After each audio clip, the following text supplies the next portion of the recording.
سامعین محترم،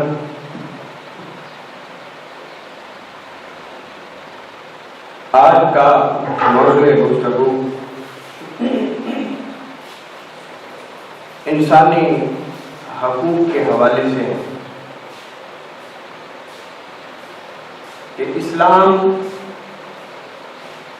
انسان کے حقوق کے بارے میں کیا تصور پیش کرتا ہے۔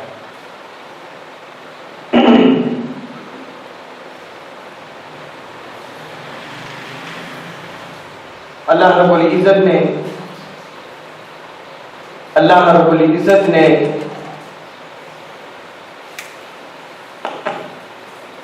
انسان کو پیدا فرمانے کے بعد اسے ایسے ہی تنہا نہیں چھوڑ دیا، بلکہ اس کی ہدایت کے لیے کم و بیش 1,24,000 انبیاء بھیجے۔ اس کی رہنمائی، اس کی رہبری کے لیے آسمانی کتابیں نازل فرمائیں، صحائف نازل فرمائے، انبیاء کا بھیجنا اور کتابوں کا نازل فرمانا، ان سب کا مقصد صرف اور صرف انسانیت تھا،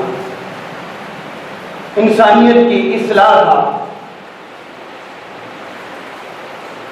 انسانیت کی معراج تھا۔ اگر انسانی حقوق کے حوالے سے اسلام میں دیکھا جائے کہ اسلام کا تصور بنیادی طور پر بنی نوع انسان کے احترام، انسان کے وقار اور انسان کی مساوات پر مبنی ہے، اخوت و بھائی چارہ، برابری اور انسانی رواداری پر مبنی ہے۔ قرآن حکیم کی روح سے اللہ رب العزت نے بنی نوع انسان کو دیگر تمام تر مخلوقات سے افضل اور اعلیٰ پیدا فرمایا اور فضیلت و تکریم عطا فرمائی۔ قرآن حکیم میں شرف انسانیت کو بڑی وضاحت کے ساتھ بیان کیا گیا ہے۔ تخلیق آدم کے وقت اللہ رب العزت نے فرشتوں کو حکم دیا کہ جب میں آدم کو بنا دوں فَنَفَخْتُ فِيهِ مِن روح، جب اس میں اپنی روح داخل کر دوں تو تمام فرشتوں کو کہا کہ تم اس کو سجدہ کرنا، اور اسی طرح نسل آدم کو پھر تمام مخلوقات پر فضیلت عطا فرمائی۔ اللہ رب العزت نے قرآن مجید میں ارشاد فرمایا وَلَقَدْ كَرَّمْنَا بنی آدم، بے شک ہم نے بنی آدم کو بڑی عزت بخشی۔ یہ اللہ فرما رہا ہے کہ میں نے آدم کی اولاد کو بڑی عزت بخشی۔ وَحَمَلْنَاهُمْ فِي الْبَرِّ وَالْبَحْرِ، اور ہم نے ان کو خشکی اور تری میں سوار کیا۔ وَرَزَقْنَاهُمْ مِنَ الطَّيِّبَاتِ، اور ہم نے انہیں پاکیزہ چیزوں سے رزق عطا کیا۔ پھر فرمایا کہ وَفَضَّلْنَاهُمْ عَلَى كَثِيرٍ، اور ہم نے انہیں اکثر مخلوقات پر جنہیں ہم نے پیدا کیا فضیلت دے کر برتر بنا دیا۔ اب اس آیت مبارکہ کے ترجمے پر صرف غور فرمائیں اس آیت مبارکہ میں انسان کی تعریف ہو رہی ہے.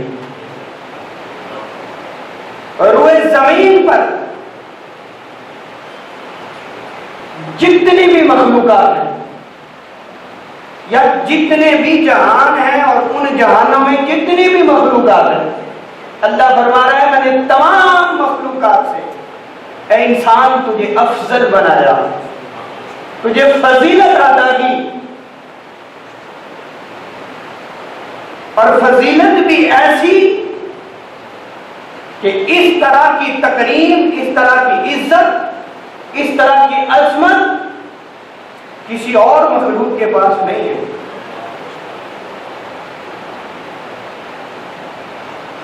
پھر تجھے پاکیزہ رزق عطا کیا، اور پھر سورہ 3 کے اندر جب اللہ رب العزت نے انسان کو بنا لیا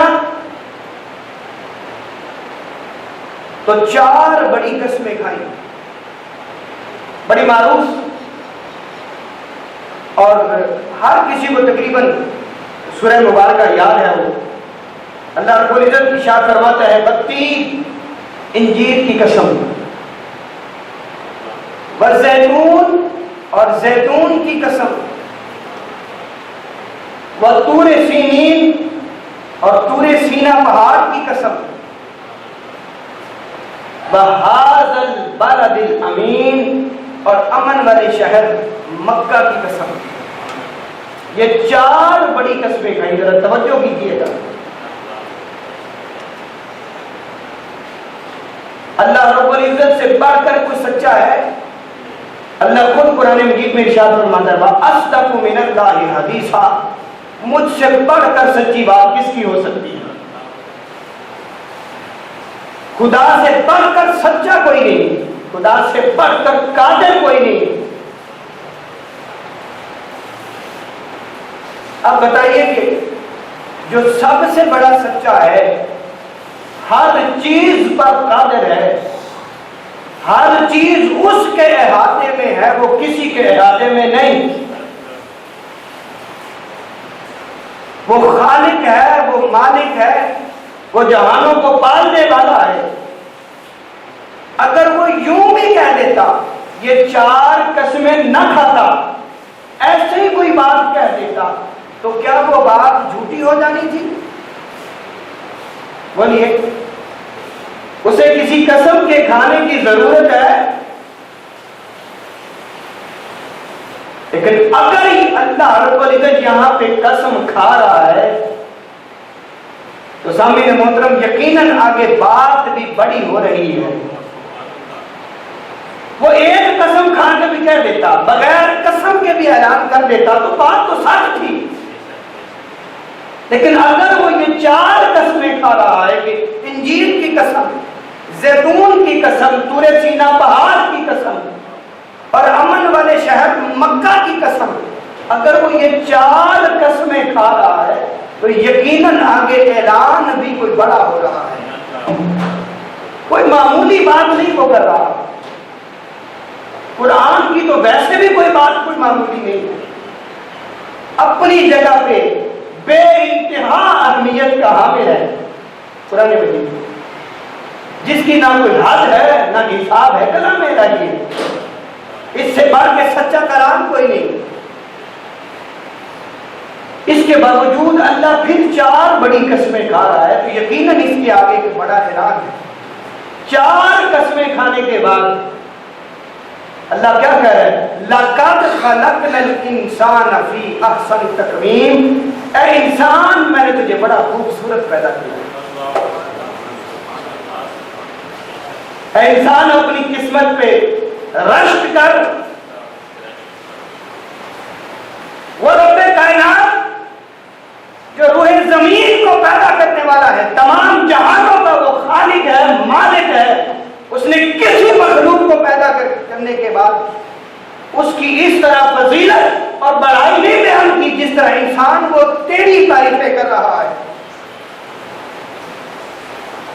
جنات کو پیدا کیا، دیگر دوسری مخلوقات کو پیدا کیا، تو کسی مخلوق کی اس انداز سے تعریف نہیں کی اس کا اس انداز سے قرآن میں بیان نہیں کیا جتنی محبت اور پیار بھرا انداز انسان کے لیے اللہ رب العزت نے قرآن مجید میں پیش کیا. 4 قسمیں کھانے کے بعد کہا ہے انسان میں نے تجھے بڑا خوبصورت پیدا کیا. پہلے کہا وَكَرَّمْنَا بنی آدم، اے آدم کی اولاد میں نے تجھے بڑی فضیلت دی ہے، میں نے تجھے بڑی عظمت والا بنایا ہے، بڑی رفعت و بلندی والا بنایا ہے. اور پھر سورہ 3 میں 4 قسمیں کھا کے کہا انسان میں نے تجھے بڑا خوبصورت پیدا کیا. اب غور کریں یہ تعریفیں کس کی ہو رہی ہیں؟ انسان کی. کر کون رہا ہے؟ وہ رب کائنات. اور ہو کس کتاب میں نہیں ہے؟ قرآن مجید میں. اے انسان اپنی قسمت میں تو فخر کر، رشک کر. ہے کوئی تجھے اس طرح چاہنے والا اس رب کائنات کے علاوہ جو تیری ایسے تعریفوں کے قصیدے پڑھے، جو تیرے ایسے فضائل بیان کرے، جو تیری ایسی تعریفات بیان کرے؟ ہے کوئی ایسا؟ اے انسان غور تو کر، اس نے تیرے لیے کیا کیا اہتمام کر رکھا ہے. کیسے کیسے وہ رب ہو کے اپنے بندے کی تعریفیں کر رہا ہے. پھر تیسری جگہ پہ قرآن مجید کی ایک اور سورت میں اللہ نے ارشاد فرمایا الم تروا ان اللہ سخر لکم ما فی السماوات و ما فی الارض. کیا تم نے نہیں دیکھا کہ اللہ نے جو کچھ آسمانوں میں اور جو کچھ زمین میں بنایا وہ سب کا سب انسان تیرے ہی کاموں میں لگا ہوا ہے. پہلے پیدا کر کے فضیلت دی، پھر اس کی خوبصورتی کو بیان کرتے ہوئے پہلے 4 قسمیں کھائیں. پھر دوسری جگہ پہ ارشاد فرما رہا ہے کہ جو کچھ بھی زمین میں بنایا ہے، خواہ وہ آسمانوں میں ہے یا زمین میں ہے یا زمین کے تہ میں ہے، وہ جو کچھ بھی پیدا کیا اے انسان وہ سب کا سب تیرے لیے ہے، وہ تیرے کاموں میں لگا ہوا ہے. اب جو کچھ اللہ رب العزت نے پیدا فرمایا انسان کے لیے، اب ساری چیزیں تو نہیں گنی جا سکتی. 2-4 اگر مثال کے طور پہ لے بھی دیں. روز صبح سورج نکلتا ہے، کیا اس سورج کی ضرورت اللہ کو ہے؟ بولیے، اس سورج کی ضرورت اللہ کو ہے؟ کس کے لیے؟ انسان کے لیے نہیں. تو یہ جو سورج روز طلوع ہوتا ہے اس سے انسان کو کتنی افادیت ملتی ہے، کتنی فائدہ مند ہے یہ انسان کے لیے چیز. نکلتی ہیں، صبح روشن ہوتی ہے، دن کا آغاز ہوتا ہے. یہ دن کس کے لیے بنایا؟ اللہ کو اس دن کی ضرورت ہے کہ کس کے لیے ہے؟ انسان کے لیے. تو اس دن کی جو شروعات سورج نکلتا ہے وہ انسان کو کیا کیا فائدہ دیتا ہے؟ اس سے انسان کی فصلیں پکتی ہیں. پہلے تو اللہ نے سورج کو نکال کے انسان کے لیے دن کا اہتمام کیا. پھر اس دن میں اللہ رب العزت نے انسان کے لیے اس کی جتنی بھی دنیاوی معمولات ہیں ان کا اہتمام کیا. اور یہ سورج انسان کا رزق بھی، سورج کی جو تپش ہے، اس کی جو گرمائش ہے، وہ انسان کے لیے رزق کو پکاتی ہے. انسان کو کھیت میں بیج ڈال کے آ جاتا ہے، گندم کی مثال لے لیں. اب وہ ایک ننھا سا دانہ زمین کے اندر ڈال دیا، وہ اپنی وقت کے ساتھ ساتھ اپنی عمر کے اعتبار سے وہ بڑا ہوتا گیا. جب وہ فصل تیار ہو جاتی ہے، بڑی ہو جاتی ہے، اب یقین کریں آپ کو بھی یہ بات سن کے بڑا سرور آئے گا. اس سورج کو کس نے یہ عقل دی، یہ سوجھ بوجھ دی کہ وہ گندم کو پکا کے سونے کی طرح گولڈن سنہری بنا دیتا ہے، لیکن اسی سورج کی پڑنے والی کرنیں اس کے دائیں بائیں جو چارہ ہوتا ہے اسے سبزی رکھتا ہے. صرف گندم کو سنہری کر دیتا ہے پکا کے. وہی کرنیں ایک وہی سورج، اور سورج کا دورانیہ بھی اتنا ہی ہے، باقی فصلوں کو خشک نہیں کرتا، سنہری نہیں کرتا، صرف گندم کو سنہری کرتا ہے۔ یہ اتنا اہتمام کہ کہیں انسان کو سبزے کی ضرورت ہے، کہیں اس کو گندم کی سنہری کی ضرورت ہے، کبھی اس کی ضرورت کسی اور طرز کی ہے۔ درختوں پر پھل لگا ہوا ہے، اس پھل کو وہ پکا کے اس کا رنگ بدل دیتا ہے، اور جو درخت ہے وہ ویسے کا ویسا سبزی رہتا ہے۔ یہ جو سارے کا سارا اہتمام کیا گیا، دن ہے تو وہ معمولات زندگی کے لیے، اور رات بنائی تو انسان کے سکون کے لیے، کہ وہ اس میں راحت حاصل کرے، اپنی نیند کو پورا کرے۔ جو سارا دن وہ کام میں لگا رہتا ہے، وہ رات کو جب سوئے گا اس کی تھکاوٹ اتر جائے گی۔ رات انسان کی تھکاوٹ اتارنے کے لیے، اس کے سکون کے لیے بنا دیا، دن اس کے روزگار کے لیے بنا دیا۔ بادل بنائے وہ آ کے برستے ہیں، تو کیا خدا کو اس بارش کی ضرورت ہے؟ یہ کس کے لیے پیدا کی؟ یہ انسان کے لیے پیدا کی۔ زمین سے طرح طرح کا رزق اگاتا ہے، تو اس کی ضرورت کیا خدا کو ہے؟ وہ تو اس چیز سے پاک ہے۔ یہ سارے کا سارا جو اہتمام کیا گیا، یہ کس کے لیے ہے؟ یہ انسان کے لیے، جس کو بنانے کے بعد وہ 4 قسمیں کھا کے کہہ رہا ہے، لَقَدْ خَلَقْنَا الْإِنسَانَ فِي أَحْسَنِ تَقْوِيمٍ۔ اے انسان، میں نے تجھے بڑا خوبصورت پیدا کیا۔ اور پھر انسان کو بنانے کے بعد اسے تنہا ہی نہیں چھوڑ دیا، دنیا میں اس کو بھیج کر اس کی حدود و قیود کا بھی خیال رکھا، اس کے حقوق و فرائض کا بھی خیال رکھا، اور ایک دوسرے کو ایسے باہمی محبت، اخوت، رواداری کے رشتے ایسے بنائے کہ کہیں اس دنیا میں رہتے ہوئے انسان اپنے آپ کو تنہا محسوس نہ کرے۔ ذرا غور کیجیے، جب ایک بچہ دنیا میں آتا ہے، پیدا ہوتا ہے، اس کے پیدا ہونے سے پہلے ابھی وہ ماں کے پیٹ میں ہے، دونوں ماں باپ جس کے ہاں اس بچے نے جنم لینا ہے، وہ سر جوڑ کے بیٹھے ہوتے ہیں، اس آنے والے بچے کے بارے میں سوچ بچار کرتے ہیں یا نہیں کرتے؟ ابھی وہ دنیا میں آیا نہیں، ابھی ماں کے پیٹ میں ہے۔ بلکہ چلے اس سے بھی بڑھ کر ایک بات اور بتاؤں، ہم اپنی بیٹیوں کی شادی کب کرتے ہیں؟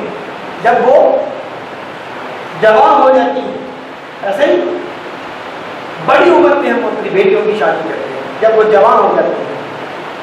شادی کے بعد اولاد 1 سال بعد ہو، 2 سال بعد ہو، 3 سال بعد ہو، جتنی دیر کے بعد ہو، مالک کی ادا ہے، جب بھی ہو، شادی کے بعد اولاد جتنی دیر کے بعد بھی ہو، اس سے پہلے اس کی آنے والی اولاد کے لیے، اس کے وجود میں اس کا رزق جو ہے، اس کا راستہ بناتا ہے یا نہیں بناتا؟ جو رب کائنات انسان کے دنیا میں آنے سے پہلے اس کے رزق کا انتظام کر رہا ہے، ذرا غور تو کرے انسان، وہ خدا تجھے کتنا چاہتا ہے، وہ تجھ سے کتنی محبت کرتا ہے۔ وہ کبھی تجھے پیدا کر کے تیری خوبصورتی کے قصیدے پڑھتا ہے، کبھی تمام مخلوقات پر فضیلت دے کر قرآن میں تیری تعریفات کرتا ہے، اور پھر آگے کہتا ہے کہ یہ جو کچھ بھی زمین میں میں نے پیدا کیا ہے یا آسمانوں میں پیدا کیا ہے، انسان سب کچھ تیرے لیے ہے، یہ تیری ہی خدمت گزاری میں ہوگا۔ یہ جو بھی اہتمام کیا گیا ہے، دن رات بنائے، شب روز بنائے، صبح و شام بنائے، سورج چاند ستارے بنائے، یہ جو کچھ بھی بنایا، انسان سب کچھ تیرے لیے بنایا۔ اور اے انسان، تجھے کس لیے بنایا؟ تجھے صرف اور صرف اپنی محبت کے لیے بنایا، کہ بس تم مجھے چاہے اور میں تجھے چاہتا ہوں۔ اے ابن آدم، ایک تیری چاہت ہے اور ایک میری چاہت ہے،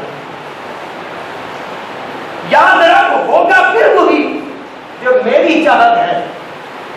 اگر تو اپنے آپ کو سپرد کر دے اس کے جو میری چاہت ہے، تو میں تجھے وہ بھی دوں گا جو میری چاہت ہے۔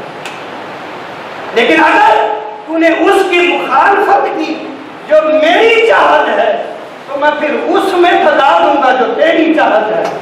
اے انسان پس پھر ہوگا وہی جو میری چاہت ہے. پوری دنیا کا فلسفہ، انسانیت کا فلسفہ سمجھ کے دیکھ لے کہ ان دو لفظوں میں ہے کہ کائنات میں جو کچھ بھی بنایا انسان کے لیے بنایا اور انسان کو فقط اپنی چاہت اور اپنی محبت کے لیے بنایا. ایسے تو وہ قرآن میں اس کے قصیدے نہیں پڑھ رہا ہے، ایسے تو اس کی تعریفات نہیں کر رہا کہ اے بنی آدم، اے آدم کے بیٹے، میں نے تجھے بڑی عزت و تکریم عطا کی، تجھے تمام تر مخلوقات میں بڑی فضیلت عطا کی. نبی اکرم صلی اللہ علیہ وسلم کی حدیث مبارکہ، حضرت معاذ بن جبل رضی اللہ تعالیٰ عنہ اس حدیث کے راوی ہیں، آپ فرماتے ہیں کہ نبی اکرم صلی اللہ علیہ وسلم نے فرمایا کہ اے معاذ، کیا تو جانتا ہے کہ اللہ کا بندے پر کیا حق ہے؟ اللہ نے جو انسان کو بڑا خوبصورت بنایا، اس کی تعریفات کی، اس کو فضیلت عطا کی، اس کو عزت عطا کی، اسے شہرت عطا کی، اسے رفعت و عظمت عطا کی، تو اے معاذ، کیا تو جانتا ہے کہ اللہ کا بندے پر کیا حق ہے؟ حضرت معاذ فرماتے ہیں کہ میں نے عرض کی اللہ اس کا رسول بہتر جانتا ہے. تو آقا اسلام نے فرمایا یقیناً اللہ کا حق بندوں پر یہ ہے کہ وہ اسی کی عبادت کریں اور پھر اس کے ساتھ کسی کو شریک نہ بنائیں. یہ اللہ کا بندوں پر حق ہے کہ صرف اسی کی عبادت کی جائے پھر اور اس کے ساتھ کسی کو شریک نہ ٹھہرایا جائے. پھر آپ صلی اللہ علیہ وسلم نے پوچھا کہ اے معاذ، اب تو یہ جانتا ہے کہ اب بندے کے پھر اللہ پر کیا حقوق ہیں؟ پہلے تو اللہ کا بندوں پر حق تھا، تو اب یہ بتا کہ بندے کے پھر کیا حقوق ہیں اللہ پر. آپ فرماتے میں نے پھر کہا کہ اللہ اس کا رسول ہی بہتر جانتے ہیں. تو آقا اسلام نے فرمایا کہ پھر بندوں کا حق اللہ پر یہ ہے کہ پھر اللہ اپنے ایسے بندوں کو عذاب نہیں دیتا، اسے بخش دیتا. یہ اللہ اور اپنے بندے کی محبت کی داستان دیکھیے، اللہ کیسے اس کی تعریفات کر رہا ہے. آقا اسلام اللہ اور اس کے بندے کی محبت کو کیسے بیان کر رہے ہیں کہ اللہ کا حق بندے پر یہ کہ بندہ حق اسی کی عبادت کرے، اسی سے محبت کرے، اسی سے چاہت کرے، اسی کی رضا کو اپنی رضا بنا لے. جب بندہ اس طرح کر دے گا تو پھر رب کائنات اس کا کوئی حق رہنے نہیں دے گا، اور بندے کا پھر اللہ پر پہلا حق یہ ہوگا کہ وہ اسے بخش دے گا، اسے پھر وہ عذاب نہیں دے گا، بلکہ اپنی نوازشات اس پر اتنی زیادہ کر دے گا، اس پر اتنا ابر رحمت برسے گا کہ پھر اسے کسی چیز کی ضرورت نہیں رہے گی. غور کیجیے کہ قرآن مجید میں اللہ جگہ جگہ پہ انسان کی عزت، عظمت، رفعت، بڑائی یہ بیان کر رہا ہے. تو جو اللہ اپنے بندے کی اتنی تعریفیں کر رہا ہو تو کیا وہ اسے عذاب دے گا؟ کیا تعریفیں کر کے پھر وہ اسے عذاب دینا ہے؟ وہ تو اپنے بندوں کو کیسے نواز رہا ہے. اب بندہ ہی اپنے رب کی طرف نہ لوٹے، بندہ ہی اپنے رب کے ساتھ اپنے تعلق کو نہ سمجھے، نہ جانے اور پہچان پیدا نہ کرے تو پھر وہ خود ہی اپنے لیے بدبختی کا سامان پیدا کر رہا ہے، ورنہ اللہ رب العزت کو بڑا اسے نواز رہا. تو سامعین محترم، اللہ اپنے بندے کا ہمہ وقت منتظر ہے کہ کب میرا بندہ اس ذلت بری دنیا کے گناہوں کے کیچڑ سے اپنی جان چھڑوا کر کب میری طرف لوٹتا ہے، کب مجھے پکارتا ہے اور کب میں اسے نوازتا ہوں. اللہ ہمہ وقت اپنے انسان کے لیے منتظر ہے، اللہ اپنے بندے کے لیے ہمہ وقت منتظر ہے وہ کب توبہ کرے اور میں کب اس کی توبہ کو قبول کر کے کب اسے بخشوں. اب دیر صرف ہماری طرف سے ہے کہ ہم اپنے رب کی طرف کب رجوع کرتے ہیں، ورنہ وہ پیدا کر کے 4 قسمیں کھا کے کہہ رہا ہے لَقَدْ خَلَقْنَا الْإِنسَانَ فِي أَحْسَنِ تَقْوِيمٍ، اے انسان میں نے تجھے بڑا خوبصورت پیدا کیا. جیسے ایک باپ اپنے بیٹے کو ساری باتیں سنا کے سمجھا کے سکھا کے کہتا ہے، اگر بیٹا پھر بھی نافرمان ہو تو باپ کیا کہتا ہے؟ وہ پتر اپنے باپ کی عزت کا خیال ہی رکھ لیتا، کیا میں تمہارا باپ نہیں ہوں؟ اور باہر سے جو روز تو ایسے تیری شکایتیں سننے کو ملتی ہیں، کیا تجھے میری عزت کا خیال نہیں ہے؟ کیا میں تیرا باپ نہیں ہوں؟ آخر میں باپ یہی کہتا ہے، اگر سورہ 3 کا پورا ترجمہ پڑھ کے دیکھے تو خدا بھی اسی طرح بندے سے خطاب کر رہا ہے۔ جب اس کی تعریف کی کہ لقد خلقنا الانسان فی احسن تقویم، اے انسان میں نے تجھے بڑا خوبصورت پیدا کیا، آگے فرمایا ثم رددناہ اسفل سافلین، پھر تیری خوبصورتی کے بعد اس آیت مبارکہ کی 2 تفاسیر کی گئی ہے۔ ایک تو اسفل کہتے ہیں جہنم کے ایک گڑھے کو، جو بڑا نچلا طبقہ ہے، بڑا نچلا گڑھا ہے، ایک تو اسفل اسے کہتے ہیں جہنم کے گڑھے کو، اور ایک اس کی تشریح یوں کی جاتی ہے کہ اللہ انسان کو کہہ رہا ہے، انسان میں نے تجھے بڑا خوبصورت بنایا، تجھے بڑی جوان عمر عطا کی، تجھے بڑا حسین و جمیل پیدا کیا، لیکن یاد رکھ یہ حسن، یہ تیری جو جوانی ہے یہ ہمیشہ نہیں رہے گی، ثم رددناہ اسفل سافلین، یاد رکھ یہ ڈھلنے والی ہے، ایک دن تجھ پہ بڑھاپا بھی آئے گا۔ لیکن اگر تو اس جوان عمری کو، اس اپنے حسن کو، اس خوبصورتی کو ہمیشگی دینا چاہتا ہے، دائمی اس حسن کو برقرار رکھنا چاہتا ہے، تو سن الا الذین آمنوا وعملوا الصالحات، مگر وہ لوگ جو ایمان لائے اور پھر انہوں نے صالح عمل کیے، ان کے لیے فلہم اجر غیر ممنون، ایسا اجر ہوگا جو کبھی ختم نہیں ہونے والا، مطلب ان کی یہ خوبصورتی کبھی ختم نہیں ہوگی، ان کی خوبصورتی ہمیشہ بنی ہوگی، ان کی یہ جوانی کبھی ڈھلنے والی نہیں، وہ ہمیشہ جوان رہیں گے۔ کون؟ جو ایمان لائیں گے اور پھر صالح عمل کریں گے۔ پھر آگے فرمایا کہ اے بندے، جب میں نے تجھے پیدا کر کے تیری خوبصورتی کا اعلان کر دیا اور تجھے یہ بھی طریقہ بتا دیا کہ یہ خوبصورتی ہمیشہ کیسے رہ سکتی ہے، فما یکذبک بعد بالدین، تو پھر ایسی کون سی بات ہے جو تجھے میری طرف آنے سے جھٹلاتی ہے؟ کون سی چیز ہے جو تجھے میری طرف آنے نہیں دیتی؟ میرے اور تیرے درمیان جو رکاوٹ پیدا کرتی ہے وہ ایسی کون سی چیز ہے؟ اللہ رب العزت بندے سے کہہ رہا ہے۔ اور جیسے میں نے پہلے کہا کہ باپ اپنی اولاد کو پال پوس کے جب بڑا کرتا ہے اور بیٹا نافرمان ہو تو باپ کیا کہتا ہے کہ میں میرا باپ نہیں، اور میری عزت کا خیال ہی رکھ لیتا۔ آخر ایسی کون سی بات تھی میری تربیت میں، کہاں کمی رہ گئی کہ تو آئے روز باہر سے شکایتیں لے کے آ رہا میرے لیے؟ کہتا ہے نا باپ، اللہ بھی یہی کہہ رہا ہے، فما یکذبک بعد بالدین، اے انسان تیری بناوٹ میں، تیری خوبصورتی میں نے کہاں کمی رکھی؟ فما یکذبک بعد بالدین، آخر پھر کون سی چیز ہے جو تجھے میری طرف آنے نہیں دیتی، جھٹلاتی ہے؟ ایسی کون سی رکاوٹ ہے جو میرے اور تیرے درمیان آگے آ گئی؟ ایسی کون سی دیوار ہے جو تیرے اور میرے درمیان کھڑی ہو گئی کہ تو میری طرف آتا کیوں نہیں؟ جیسے باپ نے کہا تھا، کیا تو مجھے اپنا باپ نہیں سمجھتا؟ وہ رب کائنات رب ہو کے انسان سے سوال کر رہا ہے، الیس اللہ باحکم الحاکمین، کیا تو مجھے دنیا جہان کے تمام بادشاہوں سے بڑا بادشاہ نہیں سمجھتا؟ اور تو ڈرتا ہی نہیں مجھ سے؟ تو مجھے اپنا رب نہیں مانتا؟ تو دنیا کے حاکموں سے تو ڈرتا ہے، میں تو ان حاکموں سے بھی بڑا حاکم ہوں، تو مجھے کیا سمجھتا ہے؟ تو میری طرف لوٹ کے آتا کیوں نہیں؟ سامعین محترم، یہ رب انسان سے اس طرح خطاب کر رہا ہے۔ کبھی قرآن کو پڑھ کے تو دیکھو، اس کی گہرائی میں جا کے غوطہ زن ہو کے تو دیکھو، اللہ رب العزت اپنے بندے سے کیسے پیار بھری گفتگو کروا رہا ہے۔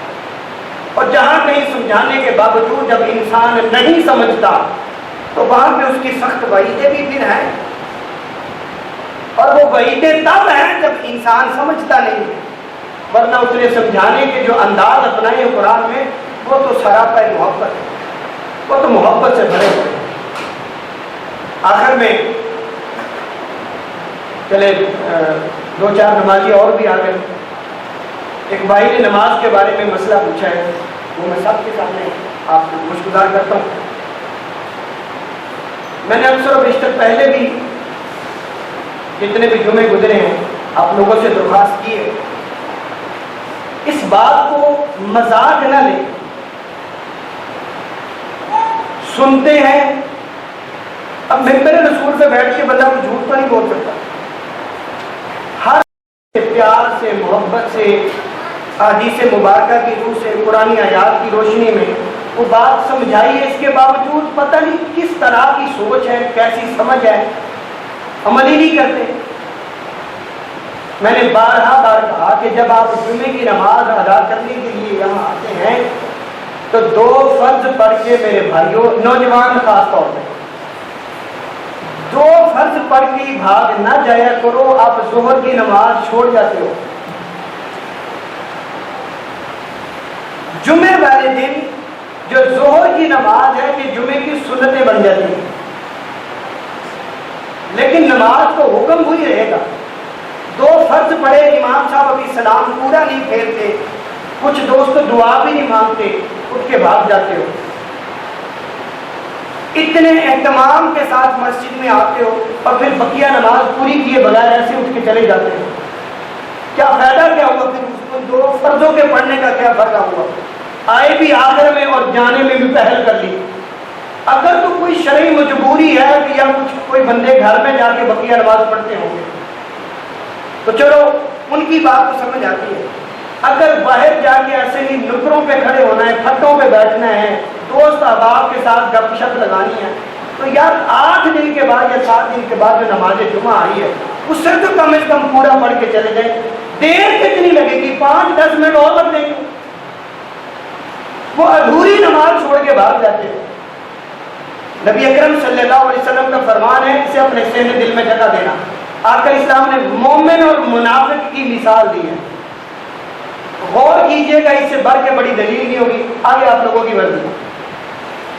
آقا اسلام نے فرمایا مومن کو اگر پہچاننا ہے نا تو مومن وہ ہوگا اس کا مسجد میں ایسے دل لگے گا، وہ ایسے خوشی خوشی مسجد میں بیٹھا ہو، اس کے چہرے پہ تازگی ایسی آئے گی جیسے مچھلی پانی کے بغیر نہیں نہ رہ سکتی. مومن ایسے مسجد کے بغیر نہیں رہ سکتا. اسی مصیبت اور رضی کری. پھر منافق کی علامت ہے. میں آپ کو کسی کو نہیں کہہ رہا، میں حدیث سنا رہا ہوں. آگے آپ لوگوں کی مرضی کے کس حصے میں آنا ہے. مومن کا کیا فرمایا کہ وہ مسجد میں ایسے ہوتا ہے جیسے مچھلی پانی میں خوش ہوتی ہے. پانی کے بغیر مچھلی نہیں رہ سکتی. مومن بھی اللہ کے گھر کے بغیر نہیں رہ سکتا. اتنے سلام بات سننا تو اور پہلے لگی ہوئی. پھر منافق کی بات کی. آقا اسلام نے فرمایا کہ منافق مسجد میں اپنے آپ کو ایسے محسوس کرے گا جیسے پرندہ پنجرے میں پر مارتا ہے کہ کہاں سے مجھے کھڑکی کھلے میرے لیے اور میں آزاد ہو جاؤں. وہ ایسے پر مارتا ہے، وہ ایسے وہاں سے جان چھڑاتا ہے، قید سمجھتا ہے. اب آپ لوگوں کی مرضی کہ نماز جمعہ پوری ادا کر کے جانا ہے یا نماز کو ادھورا چھوڑ کے چلے جانا ہے. اور سورہ جمعہ کا جو آخری رکوع ہے وہ اسی طرح تھا. صحابہ کرام ابھی ابتدائی جب جمعہ نیا نیا فرض ہوا تھا، صحابہ کرام کو پورے آداب کا نہیں پتا تھا، ابھی وہ نیا نیا اسلام سیکھ رہے تھے. تو ملک شام کی منڈی، ملک شام سے ایک وفد آیا تجارت کا. وہ تاجر لوگوں نے آواز دی تو صحابہ کرام نے کہا کہ اگر ہم نماز میں ایسے کھڑے رہے تو یہ نہ ہو کہ لوگ مال خرید کے لے گئے اور ہمیں کچھ حاصل نہ ہو. تو انہوں نے آ کر اسلام کو خطبے کے دوران ہی ایسے چھوڑا اور ایسے ہی مسجد سے چلے گئے. تو جو آ کر اسلام کی طبیعت پر پھر تو دکھ اور تکلیف والے اثرات تھے، اللہ سے بھی وہ برداشت نہ ہوئے اور سورہ جمعہ کا آخری رکوع جو ہے نازل فرمایا.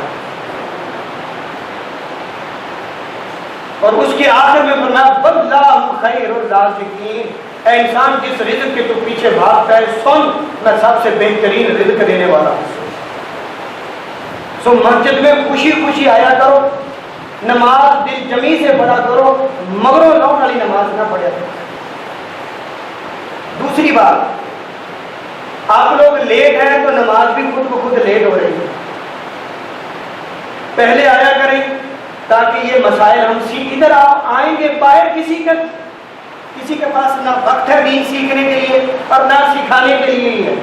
مسجد میں وقت پر آئیں، آ کے یہاں پہ یہ مسائل سنا کریں، سیکھا کریں، اس سے اپنی زندگیوں کو منور کریں.